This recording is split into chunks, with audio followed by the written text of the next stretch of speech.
Alors bonjour lecteurs de notre chaîne YouTube et aux membres du forum de rcmac.com. Alors on continue la série sur la présentation des radios, hein. Alors comme à chaque fois, je les présente individuellement et après je fais un petit comparatif avec une radio à peu près équivalente de la concurrence, hein, même si c'est pas facile de trouver vraiment le bon modèle. Et là je vais vous présenter une radio qui est déjà un peu ancienne, mais qui quand elle est sortie était déjà, je pense, en avance, c'est la CR4T. Alors, c'est pas la version que j'avais déjà présentée en 2014, je crois, parce que depuis, il y a eu d'autres versions, comme l'Ultimate, hein, qu'on voit ici, hein. C'est une version qui a été évoluée. Et depuis, il y a aussi, alors je l'ai pas là, parce qu'en fin de compte, j'ai été voir Cyril de Modéliste 34, et je voulais récupérer une CR4T, la version Carbone, hein, ou Carbone, qui a des petits bonus en plus. Et bah, il venait de la vendre. Et comme c'est une radio qui est très demandée, bon, bah, et que c'est une radio que j'utilise surtout, j'ai pris une de mes boîtes, hein, qui me restait. Alors je vous garantis pas que les boîtes actuelles c'est exactement les mêmes, parce que moi mes dernières SAR 4T elles datent, elles ont minimum 5 ans quoi. Donc voilà, c'est une radio que je connais bien, que j'utilise parce que je suis gaucher. Voilà, donc une des caractéristiques de cette radio c'est qu'elle fait droitier et gaucher et qu'il y a un écran tactile. Et tout ça pour, je crois, moins de 170 euros. Donc ça reste quand même assez intéressant, hein. Ouais, c'est 170 euros avec deux récepteurs en plus. Et la version actuelle, la version carbone. Donc elle est sans concurrence dans les grandes marques, hein, qu'on connaît, Sanwa, Futaba. Voilà, c'est vraiment particulier. Alors par contre, c'est une radio, autour de moi, il y a pas mal de gens qui l'utilisent. Et elle est destinée aux gens qui veulent des bonnes radios, alors pour du loisir poussé, mais aussi les débuts en compétition. Mais c'est vrai qu'on en voit assez peu chez les pilotes vraiment de très haut niveau. Tout ça, c'est parce que bon, déjà, il y a les histoires de sponsoring, hein. Souvent, les grands pilotes, ils sont aidés par une marque de radio. Mais en plus, après, ce qui va faire la différence avec les radios très haut de gamme, qui valent 3 fois plus cher, c'est surtout les vitesses de transmission. Voilà. Alors, ça, on le ressent pas quand on a un pilote amateur, tout ça, mais peut-être pour ces pilotes-là, c'est sûr que ça peut jouer. Voilà. Allez, alors, donc la boîte, hein, c'est une boîte qui est assez simple, cette radio de Absima. Alors Absima, c'est une marque, le distributeur, enfin la marque elle est en Allemagne, mais bien sûr c'est des radios comme tout le reste, hein, d'ailleurs, hein, quelle que soit la marque, c'est fabriqué en Asie. Alors j'ai sorti de la boîte la CR4T, alors ça c'est une version Ultimate, hein. Et donc là elle est en droitier, et vous allez comprendre pourquoi je l'ai pris, moi qui suis gaucher. Là, vous en avez deux autres. Ça, c'est mes radios à moi. Donc, ça fait 6 ans que je les utilise, hein. J'ai jamais eu de problème. Ouais, ça vieillit très bien. Elles sont en très bon état. Pourtant, j'avoue que des fois, j'en prends pas hyper soin. Ici, vous avez, elles sont montées en version gaucher. Donc voilà, ça c'est un des gros avantages. Voilà, pour vous montrer les deux, voilà. Donc ça, c'était pour moi le gros plus, hein. C'était qu'on puisse l'utiliser en droitier et gaucher. C'est assez facile à intervertir, hein, le système. Vous voyez, de l'autre côté, vous avez juste des vis à démonter et à remonter le système, qui est là, qui est avec un volant décalé, un peu comme les CR3P que j'ai présenté dans des vidéos précédentes. Sauf que là, la différence, c'est que c'est réglable dans tous les sens, hein, au niveau angle. Voilà. Donc, voilà, la première caractéristique, c'est qu'elle est avec en droitier gaucher. Et moi, le problème que j'avais, si je voulais pouvoir faire ça sur une radio un peu haut de gamme qui offre beaucoup de possibilités, j'étais obligé de taper dans les très haut de gamme chez Futaba ou Sanwa. Et il y en avait pour une fortune. Et moi, comme pour l'association, on a plusieurs voitures qui servent pour des démos, des choses comme ça, j'ai toujours besoin d'avoir plusieurs radios. Et bah, c'était juste pas possible. De plus, je m'étais bien juré de plus jamais remettre une fortune dans une radio parce que j'avais eu quelques petits déboires. Alors je vais pousser ces radios-là. Pendant des lustres, je vais vous montrer, je les ai gardées. Pourtant, j'ai failli mettre le feu. Euh, des 3PX, hein, j'utilisais ces radios-là. C'est des Futaba. Et donc c'était le haut de gamme de chez Futaba avec un grand écran. Enfin, c'est une radio qui à un moment a été bien en avance, hein, qui en offrait beaucoup avec des modules. Ça permettait même de changer le module. J'avais des modules aussi 27 hein, pour les mini Z.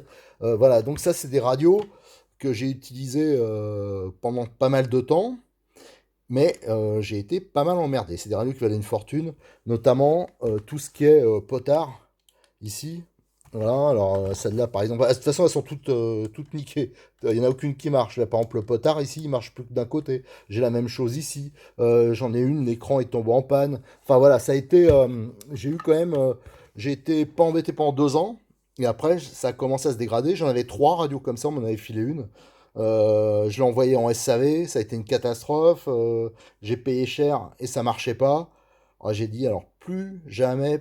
Déjà, je prendrai du haut de gamme. Et j'avoue que je suis vacciné contre Futaba aussi.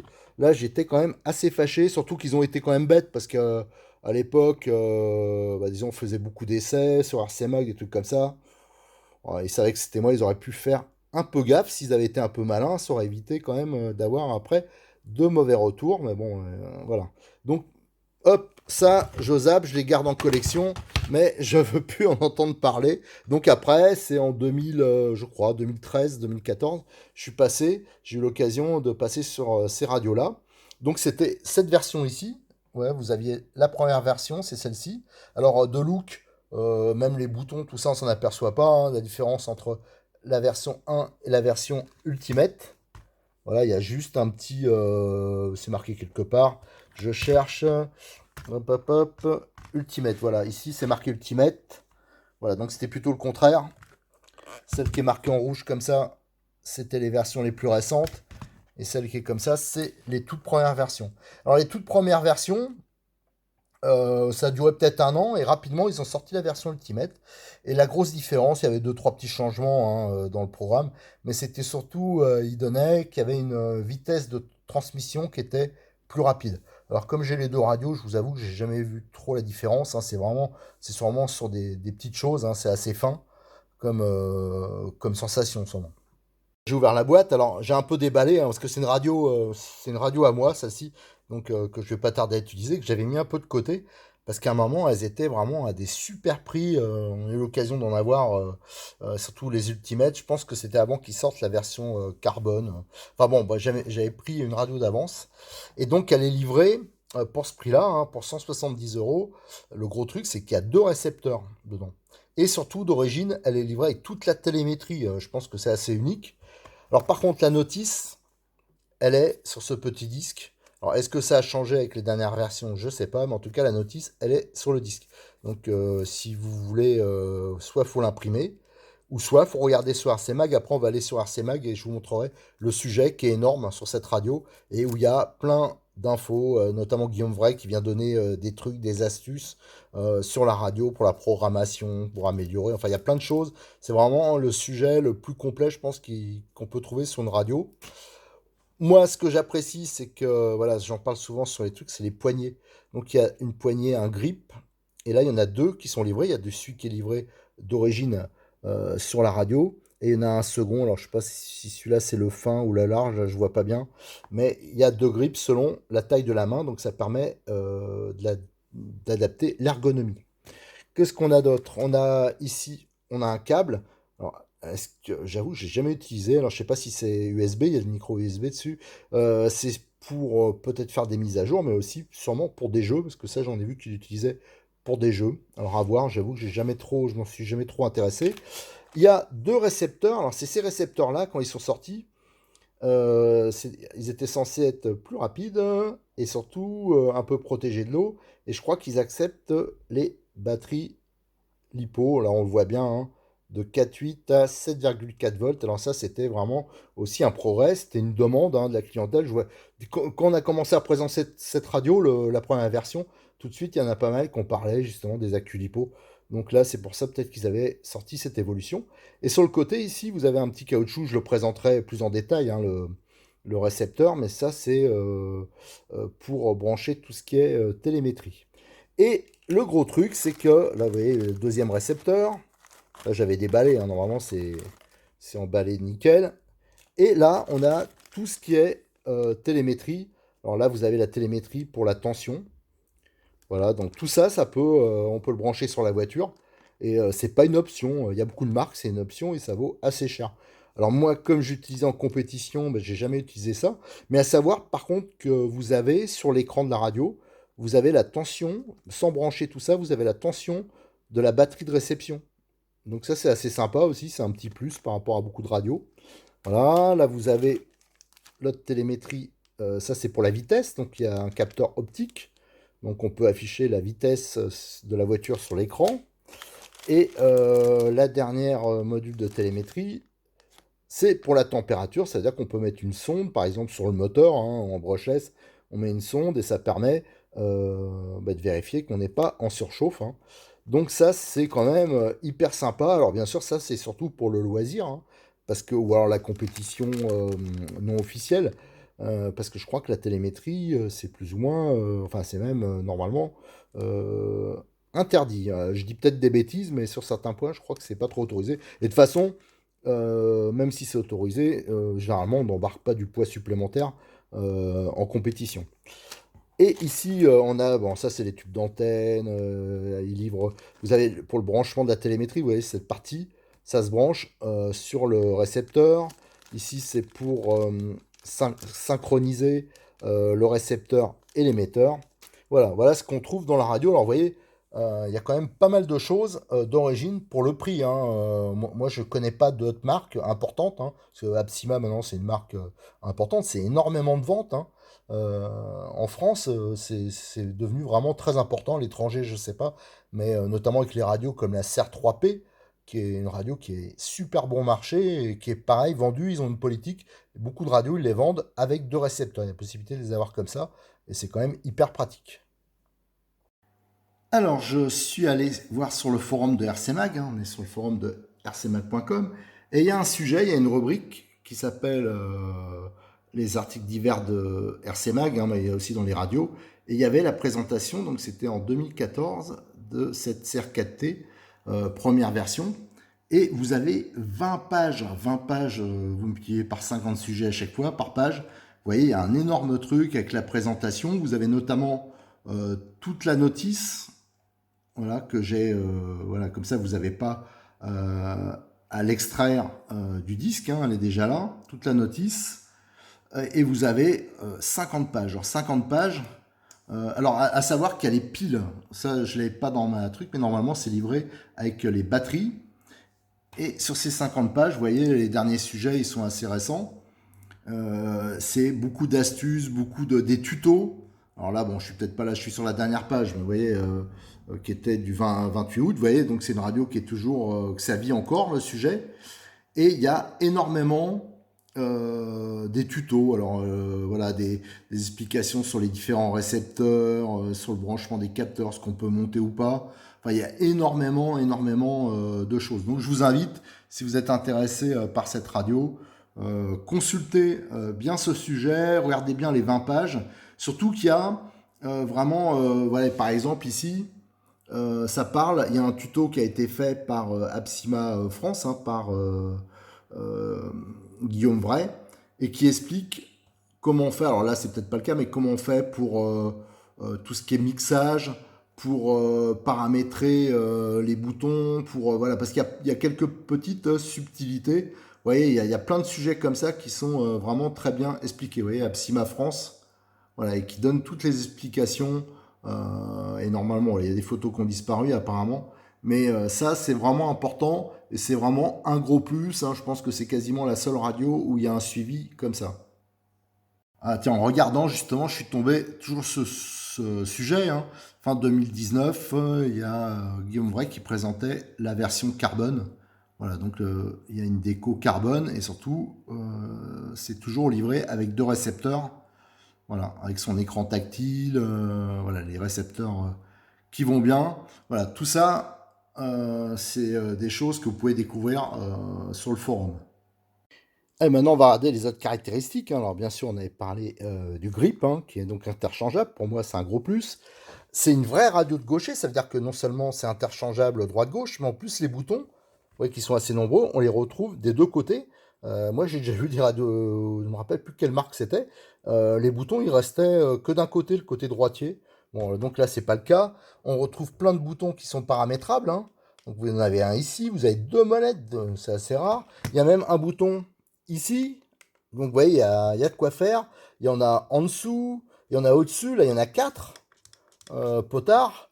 Donc de ce côté-là, on est équipé. Et il faut savoir que tout est paramétrable. Ça veut dire, pour chaque bouton, on peut lui assigner une fonction. C'est bien sûr une 4 voies, le volant qui est décalé pour adapter l'ergonomie et surtout qui est réglable dans tous les sens, hein, on peut le faire pivoter. Alors là, j'avais la CERT 3P que j'ai présentée dans une autre vidéo, donc la version d'en dessous, et vous voyez, elle s'en est inspirée. Ils ont gardé cette histoire de volant décalé, sauf que bien sûr, il est pas réglable, hein, la position n'est pas réglable. Mais là, tandis que là, tout est réglable. Ce qui est réglable aussi, si je m'en souviens bien, hein, parce que j'ai pas touché à tous les réglages, vous avez ici une vis qui permet de régler l'emplacement, la position, toujours pour l'ergonomie, de la gâchette. Hein, je pense que ça fait avancer l'ensemble. Vous avez aussi une vis qui est là, qui permet de régler la tension de la gâchette. Pareil, ça permet d'adapter. Et bien sûr, la vis ici qui permet d'adapter le réglage du volant. Bon, j'avoue que j'ai jamais touché à aucune de ces vis, mais il y en a beaucoup qui jouent là-dessus, hein, parce que c'est vrai que c'est vraiment pratique. On peut adapter vraiment la radio à ses goûts. C'est sûrement une des seules qui offre autant. Voilà. Et après, ce qu'on a, bien sûr, c'est cet immense écran tactile. Hein, il est vraiment très grand, il est tactile. Il faut se rappeler quand même, c'était 2013-2014. Hein. Donc c'est quand même il y a un moment. Des écrans tactiles à ce moment-là. Couleur en plus, parce qu'il est couleur super bien défini. Il n'y en avait pas beaucoup, il n'y en a toujours pas des masses. Et au niveau tarif, souvent, c'est bien plus haut.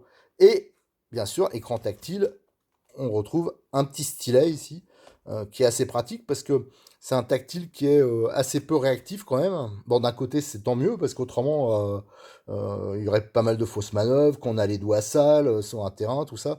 Donc voilà, de toute façon, je vais vous faire une démonstration. Alors ça, c'est la radio que j'ai déballée, donc il n'y a pas de batterie dedans. On va le faire avec ma radio qui est ici, donc la radio de gaucher. Par contre, je vais essayer de trouver un endroit où il n'y a pas de reflet, parce que là, j'ai juste au-dessus, j'ai d'un côté le fluo et de l'autre côté le Velux. C'est quand même pas terrible pour regarder un écran, et surtout le filmer. Alors, je me suis mis dans notre endroit, mais c'est vrai que j'ai essayé de faire en sorte que mon grenier soit bien lumineux. Et parfois, ben, c'est un peu embêtant, notamment là. Vous voyez, ça fait un peu effet miroir. Allez, je vais allumer. Et vous voyez tout de suite, bah, déjà, il y a vraiment une très bonne qualité d'écran. Et surtout, c'est entièrement en couleur. Et attention, le gros plus, c'est que c'est en français. Voilà, des radios où tout s'affiche en français, c'est assez rare. Alors ici, vous avez donc l'émission, le niveau de la batterie, hein, alors, il est là aussi, mais vous l'avez là en vert. Mais quand vous allumez le récepteur, ça s'affiche aussi ici pour le récepteur. Alors ça, c'est pas mal parce que ça donne la tension, enfin, compte pas la valeur, hein, mais je crois que ça doit être accessible la valeur, mais au moins on sait où on en est au niveau de la réception et ça, c'est appréciable. Ici, vous avez les trims. Alors moi, j'ai toujours regretté qu'ils aient pas mis que ça soit pas, vous voyez, pour les trims gaz frein, direction, c'est le petit curseur qui se déplace. Alors c'est un peu moins visible que ici. Voilà, bon, c'est pas. Et ici, alors on peut utiliser le doigt, hein. Voilà, avec le doigt, hop. Et vous avez, par exemple, les explications. Ouais, on retour. Là, c'est en fin de compte sur l'accueil, on se pose des questions. Vous appuyez ici et vous avez toutes les explications sur l'accueil. Ouais, ouais, le tactile, je dis qu'il est pas réactif, mais ça va, quoi. Et donc, vous avez toutes les explications en français, quoi. Je veux dire, moi, je trouve que c'est avec même des captures d'écran pour expliquer. Enfin, moi, je trouve quand même que c'est super bien foutu pour le tarif, quoi. Voilà, et il y en a des pages, je vais pas tout vous montrer, mais il y a vraiment beaucoup, beaucoup d'explications. Et ça, je crois que c'est pour chaque fonction, si je me rappelle bien. Je vous avoue que ça fait des années que j'ai cette radio, mais j'ai tellement été peu embêté, j'ai tellement peu bidouillé dessus qu'il y a beaucoup de fonctions que je ne connais pas, ou que j'ai pas, où il y a longtemps, des années que j'ai pas été trifouillé dedans, voilà. Donc ici, bien sûr, vous avez les valeurs. Vous voyez, ça s'affiche en vert, là, quand on décale, enfin bon. Allez, je vais utiliser le stylet pour montrer. Là, vous avez la première page. Il y en a 3, je crois, ou 2. Allez, deux, ouais, alors, hop, attendez, je reviens en arrière. Parce que comme j'ai pas une vision directe, bien sûr, comme d'habitude, allez, on va faire, par exemple, les inversions. Vous voyez, c'est hyper ludique, moi, je trouve. Hop, hop. Ah, c'est cool, quoi. Je veux dire, je trouve que ça me change vraiment, surtout des radios que j'ai présentées juste avant. Et ouais, je m'enthousiasme encore pour cette radio, hein. Moi, je suis désolé, dès qu'une radio est pas trop chère, moi j'aime bien ça, surtout quand on en offre beaucoup. Alors, vous voyez, c'est sympa, c'est de couleur, c'est pas juste des trucs. Et hop, on revient en arrière. On va faire la course des cerveaux. Et vous voyez, la course, donc elle est facilement paramétrable. Voilà, alors en fin de compte, vous voyez ici, pour régler la course droite ou gauche, c'est pareil. Il suffit de tourner le volant, par exemple. Vous voyez, là j'ai tourné dans un sens, on passe à gauche, on passe à droite. Moi je trouve l'accélération, ça doit être pareil. Voilà, là on est sur le frein, on est sur l'accélération. Je trouve ça hyper ludique. Les autres, faut souvent manipuler. Voilà, donc là je trouve ça quand même assez sympa. Ce bouton-là, c'était quoi déjà? Ça, c'était pour revenir à zéro. Ah non, c'est pour réinitialiser. Voilà, à chaque fois, on peut réinitialiser. Que je trafique pas trop quand même, parce que euh, c'est ma radio que j'ai montée sur le Scorpion. Donc, il faudrait pas que je dérègle tout, parce que je vais avoir des surprises quand je vais le démarrer. Après, nous avons donc les courses des cerveaux sur les 4 voies. Nous avons les subtrims.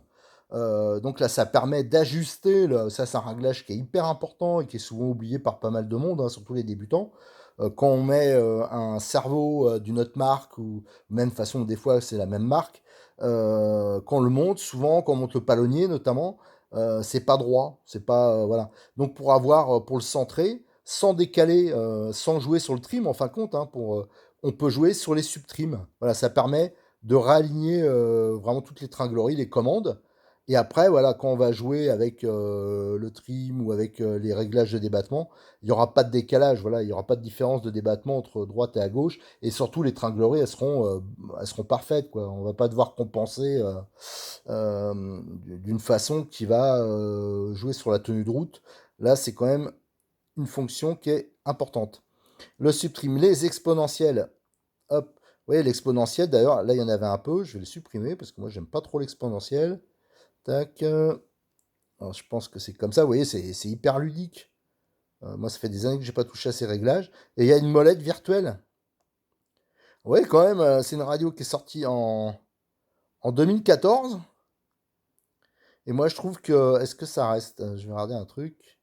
Ouais, ça reste, voilà, il suffit de. Enfin, quand on fait retour en arrière, ça valide. Vous voyez, c'est des radios qui sont sorties en 2014, donc on pourrait se dire depuis, il y a eu vachement d'évolution. Et en fin de compte, non, non, elle reste toujours à la pointe, quoi, avec toujours des fonctions hyper sympas. Mixage de la direction. Alors ça, c'est les modes crawler, hein, les modes, voilà, ça permet, par exemple, je pense, ouais, de faire mixage en opposition. Et vous voyez, vous avez le petit dessin euh, qui montre ce que ça va faire. Là, c'est par exemple pour faire que le train avant, train arrière. Enfin bon, moi, je trouve ça hyper ludique. Mixage de la direction. Je vais quand même faire gaffe, je vais le remettre en standard. Voilà, vous avez. Alors ça, c'est quoi? Ah oui, ça, c'est les points neutres de gaz, voilà, pour faire des décalages, des machins. Enfin, voilà, il y a beaucoup exponentiel des gaz. Ça, c'est pareil. Ouais, pour tourner la molette virtuelle. Ça permet. Je vais la réinitialiser, on va voir ce que ça fait. Voilà, valeur au défaut. Ça permet, pareil, c'est comme pour la direction, l'expo de la direction. Si vous avez une direction où sur les gaz c'est un peu trop violent, vous pouvez mettre de l'expo. Alors, par exemple, vous pouvez, en début de course, il y aura assez peu d'accélération et ça va rattraper en fin de course. Pareil pour la direction, ça évite donc de faire, d'avoir des. Quand on a un problème de tenue de route, ça permet de pouvoir le régler en partie. C'est pas l'idéal, mais ça permet de le masquer un peu, voilà, en le rendant moins violent. C'est surtout pour les débutants, par exemple, si on est un peu violent sur la direction, ben, ça permet de calmer. Voilà. Après, qu'est-ce qu'on a? La courbe des gaz qui est modifiable, l'ABS. Alors l'ABS, par exemple, il y a énormément. Tout est réglable. Généralement, l'ABS, vous avez voilà, le relâchement des freins à 50%, ça c'est réglable. Le cycle, ça veut dire la cadence. Vous avez le déclenchement. Enfin, il y a plein de paramètres. C'est un ABS très sophistiqué. Alors ça, je l'avais testé. Il faut avouer, alors bon, c'était interdit en cours, je crois. Donc je l'avais enlevé, mais j'avais essayé, c'était vraiment efficace. Par contre, bon, ça fait un paramètre de plus à régler, donc c'est un peu compliqué, mais ça peut être sympa. La vitesse des gaz, enfin tout ça, c'est des... Il y a énormément de choses. Pareil, c'est un système de molette. Milieu des gaz, alors ça, je sais pas trop ce que c'est, je m'en rappelle plus trop. Je vois pas trop la différence avec le Supreme, c'est peut-être pour faire des décalages, je sais plus trop. Alors tout ça, ah ben tenez, regarde, je vais vous montrer, si j'ai oublié de vous montrer. Normalement, vous voyez, point milieu des gaz. Ben, vous êtes comme moi, vous dites qu'est-ce que c'est ce truc-là? Et vous appuyez sur le point d'interrogation, voilà. Et vous avez toute l'explication avec les dessins. Ouais, toute l'explication. C'est pas top ça? Voilà. Non mais j'ai peut-être l'air de m'enthousiasmer pour cette radio. Pourtant je l'ai, je devrais être blasé. Mais moi je trouve qu'à ce prix-là, voilà quoi. Moi j'en suis très content et j'utilise pas un dixième des réglages. On va aller sur la deuxième. Hop, voilà. Alors le tactile, je dis, il faut un peu insister, hein, mais c'est normal. Ça peut pas être aussi sensible qu'un téléphone, hein. Déjà, je pense que ça durait pas longtemps. Et bon, ça date quand même un peu. Et en plus, faut que ça soit un peu stable, hein. Starter, le ralenti. Alors ça, c'est quoi? Ça, c'est pour faire... je pense que c'est pour assigner un bouton, vous voyez. On peut assigner un bouton et qui va augmenter artificiellement un tout petit peu le ralenti. Voilà. Et après, qui permet de le remettre à zéro quand voilà, c'est peut-être pour éviter de caler, quand on fait peut-être sur une course, voilà, par exemple, vous avez réglé le ralenti un peu bas. Là, ça permet de l'augmenter un peu artificiellement et au moment du départ, vous pouvez le désenclencher ou pour voilà, ou pour un rodage ou pas mal de choses. Il y a pas mal de choses qu'on peut faire avec cette fonction. La coupure moteur, hein. Alors ça, c'est sûrement un bouton qui permet, voilà, on peut assigner un bouton. Il y en a plein en rap sur la radio et je pense que c'est pour pouvoir couper le moteur à distance. Le mode bateau, voilà, donc ça, j'avoue que j'ai jamais fouillé. Il y a sûrement, de toute façon, vous avez toujours le point d'interrogation. Allez, on va regarder le mode bateau. Mode bateau côté freinage, ah oui, c'est pour supprimer par exemple la course du frein. C'est vrai qu'il en bateau n'est pas utile. Voilà. Mixage des freins. Ça, c'est peut-être qu'on a pour les, notamment les 1/5, je pense, pour mixer l'avant et l'arrière, non? Les freins sont commandés par deux cerveaux. Voilà, on peut par exemple commander sur un 5e ou n'importe quelle voiture les freins avant, freins arrière indépendamment. Et donc là, jouer sur la répartition comme, voilà, comme si on avait un répartiteur de freinage à distance. Là, il y a plein de sortes de mixage. Voilà, que j'ai jamais utilisé. Mais ça peut être pas mal en crawler, enfin pas mal de choses. Afficher les cerveaux. Alors ça, je pense que ça permet, est-ce que si je tourne, voilà, là on voit par exemple le cerveau de direction, que la course d'ailleurs elle n'est pas à 100%, hein. On voit qu'il y a un peu de marge. Et là, on va voir la course gaz-frein. Et là, il reste les voies 3 et 4. Alors ça, je pense que ça permet de faire des vérifications, hein. Là aussi, je pourrais hop, afficher en temps réel la position des quatre cerveaux. Le bouton test déplace lentement. Ah, il y a un bouton test, vous voyez, qui permet de déplacer. Voilà. D'accord, bah ça, voilà, bah c'est assez sympa. Ouais. J'en découvre encore un peu, hein. En plus, celle-là, c'est l'Ultimate. Alors, il y avait eu quelques petits changements. Alors, moi, j'avais surtout. Je crois que j'ai une Ultimate. Et les deux autres, c'est les toutes premières versions. Chronomètre course. Alors, je sais qu'il y a plein de possibilités. Je crois qu'on peut compter le tour par tour, garder les mémoires. Enfin, il y a beaucoup de choses qu'on peut faire avec le chronomètre. Fonction des touches. Alors, c'est là qu'on peut paramétrer. Hop. Vous voyez, des touches, il y en a partout.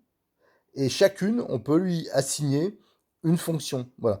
Alors, à savoir que c'est pour ça que tout à l'heure, je vous ai montré le sujet sur RC Mag. C'est parce que j'avoue que pour notamment le réglage du débattement de la direction sur les premières versions, on a un peu galéré pour justement l'assigner à une touche et on ne savait pas faire. Et c'est pour ça qu'il y a toute une explication d'Absima France de Guillaume Vray. Il avait fait un tuto justement pour expliquer, parce que c'était un peu tortueux le truc, mais c'est tout à fait possible. Il faut regarder le sujet. Voilà. Après, qu'est-ce qu'on a? On a les modèles. Alors, je crois qu'on peut en mettre 20. On peut faire des copies. Enfin, il y a pas mal de choses qu'on peut faire. Hop. Après, ça, c'est tout ce qui est pour lier un récepteur. Tout ce qui est le réglage, vous voyez, de la sécurité, hein, ça de la coupure en cas de perte radio, la position des cerveaux, enfin il y a pas mal de choses qu'on peut faire. Alors pareil, ça quand vous savez pas, vous appuyez sur le petit point d'interrogation, et là, vous avez l'explication. Vous n'avez pas besoin d'ouvrir la notice à chaque fois. Moi, je trouve que ça, c'est assez, c'est bien. Voilà. Après, voilà, vous avez tous les réglages ici, système. Donc là, le temps de rétroéclairage, on peut le régler. La puissance du rétroéclairage, là, vous voyez, il est à 50%. Donc c'est vrai qu'on peut faire encore beaucoup plus lumineux. Il y a les sons, les extinctions automatiques. Je vais regarder en dessous comme ça. La calibration de l'écran, la langue. Hop. Ouais, vous avez toutes les langues qui sont possibles. Donc ça, quand même, qu'on puisse le mettre en français, c'est hyper sympa.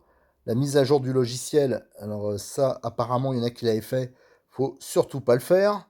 Je sais qu'il y en a qui a été embêté. Là, à propos, enfin voilà. Voilà ce qu'on pouvait dire un peu sur cette radio qui, quand même, comme vous pouvez le voir, pour le prix, je ne lui vois pas de concurrence, de concurrente. Alors ça m'empêchera pas de faire des petits comparatifs. Alors je vais notamment, alors je vais pas le faire avec, je voulais le faire au début avec une MT44, mais c'est quand même largement, et la différence de prix est énorme. Et c'est pas du tout le même style de radio. C'est vraiment la MT44 par exemple, c'est vraiment très typé compétition. Donc c'est pas hyper ludique. Voilà, comme là, avec les. Voilà, donc on peut difficilement comparer. Alors en fin de compte, je vais la comparer avec la MTS, parce que dans la gamme Sanwa, c'est celle qui se rapproche un tout petit peu niveau prix.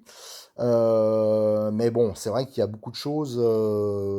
Ça va être compliqué de comparer quand même. Parce que c'est vrai que ça va vraiment dépendre de chaque personne. Je veux dire, c'est des radios. Il y en a une qui est très plutôt axée compétition. Alors celle-là, je pense qu'ils avaient des ambitions compétition, mais vu son prix, ça s'adresse aussi aux gens qui font du loisir, qui veulent une belle radio, qui font par exemple du crawler, parce que là, il y a plein de possibilités. Donc c'est un peu compliqué, mais je vais essayer quand même de montrer, mais ça va être difficile pour la MTS, je pense. Allez, je vous remercie, je vous donne rendez-vous sur RC Mag, hein, si vous avez des questions à poser. N'hésitez pas à aller sur le sujet, là je vous ai montré, hein, qui est énorme, sur RC Mag, qui est toujours vivant depuis 2016, non 2014. Sans arrêt, il remonte, il y a des discussions, il y a des astuces. Faut vraiment le lire, c'est fastidieux parce qu'il y a 50 pages. Et non, non, je ne me rappelle plus combien il y a de pages, mais il y a 50 sujets par page. Et je crois qu'il y en a une vingtaine de pages, voire plus. Enfin, c'est très très gros sujet, mais par contre, toutes les explications, il y a plein de petites astuces, plein de choses qu'on peut récupérer qui sont intéressantes. Allez, je vous remercie, à bientôt sur RC Mag et sur notre chaîne YouTube.